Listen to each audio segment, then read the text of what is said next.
Merci Monsieur Poisson. La parole est à Monsieur Gilles Lurton pour le groupe Rassemblement UMP pour 5 minutes.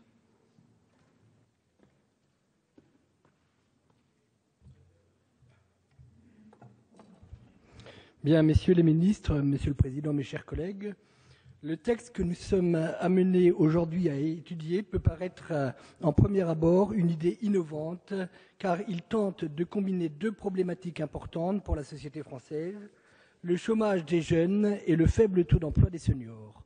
Aujourd'hui, 30% des moins de 25 ans et 42% des plus de 55 ans sont sans emploi. Beaucoup d'entre nous sommes confrontés au quotidien à des situations où des personnes de plus de 50 ans sont licenciées de leurs entreprises sans aucune perspective de retrouver du travail, mais également à des situations où des jeunes, souvent sans formation, ne parviennent pas à intégrer le monde du travail. Un drame pour ceux qui le vivent et une perte pour les entreprises de notre pays qui se privent à la fois de l'expérience et de la jeunesse. Nous ne pouvons donc que prêter une attention particulière à cette relation que vous voulez créer entre le senior et le jeune, entre celui qui bénéficie des acquis d'une longue expérience professionnelle et celui qui n'en a pas, entre celui qui mérite que sa vie professionnelle soit valorisée et celui qui ne demande qu'à apprendre. Néanmoins, la présentation qui nous a été faite en commission nous a démontré qu'il n'existe aucun système de tutorat entre le senior et le jeune. Je le regrette car il existait là une véritable opportunité de transmission de savoir tout en valorisant l'expérience acquise par celui qui se prépare à prendre sa retraite. Ce n'est d'ailleurs pas le sens donné par le président de la République dans son discours des vœux aux Français qui précisait que les contrats de génération permettront de lier l'expérience du senior avec l'espérance du jeune. Je tiens également à rappeler le refus systématique et permanent de la majorité de prendre en compte les amendements de l'opposition. À peut-être une exception près, car à la suite de nos nombreuses observations et dépôts d'amendements sur la formation des jeunes en contrat de génération et sur l'absence totale dans ce texte de dispositions visant à leur assurer de meilleures possibilités de s'adapter à leur nouveau métier, vous avez déposé, monsieur le rapporteur, un amendement qui prévoit que les jeunes embauchés en contrat de génération bénéficient bien du plan de formation de l'entreprise.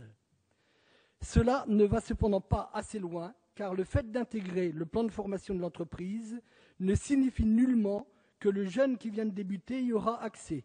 Il aurait fallu, à mon avis, offrir aux jeunes bénéficiaires du contrat de génération une véritable formation lui permettant de s'adapter au poste qui lui est offert.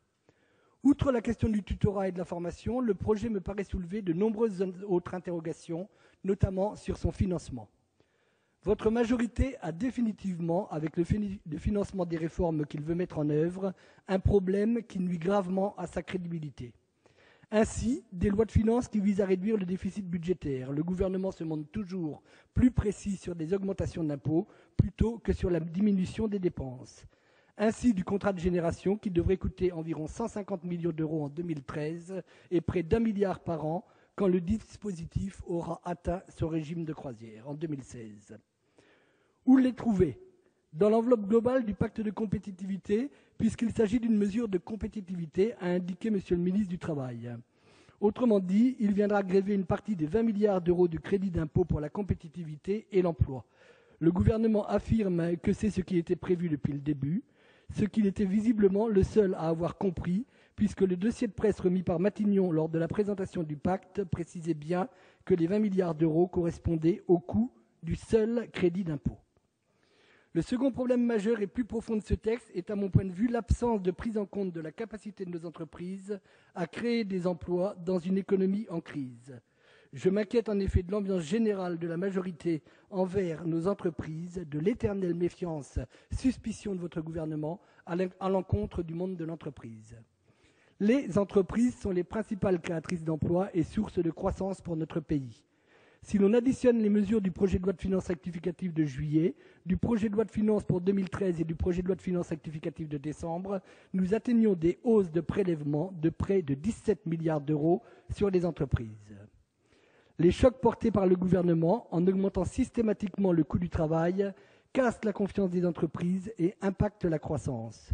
Dans ce texte, les entreprises risquent ainsi une pénalité si elles ne négocient pas avant le 30 septembre prochain des accords remplaçant les accords seniors en vigueur depuis 2010. La politique du bâton n'est pas la bonne solution et à une politique de répression contre les entreprises par le biais de pénalités, je préférerais une politique de confiance en leur capacité de se développer et de créer les emplois dont notre économie a besoin. Les entreprises n'embaucheront pas parce qu'il existe un nouveau dispositif, elles embaucheront si elles ont des commandes. La politique de lutte contre le chômage nécessite une vision globale. La sécurisation des parcours, la formation dynamique tout au long de la vie, le développement de l'alternance et de l'apprentissage que je souhaite voir renforcés. Messieurs les ministres, mon vote sur ce texte dépendra, comme pour ma collègue d'Ille-et-Vilaine, de l'évolution de la conduite des débats que nous allons avoir, car si je pense que ce texte présente un certain nombre d'erreurs, je ne peux me satisfaire d'une augmentation de 30 000 chômeurs par mois et je pense que notre rôle principal est de nous unir pour redonner le chemin du travail à ceux qui en sont durablement exclus.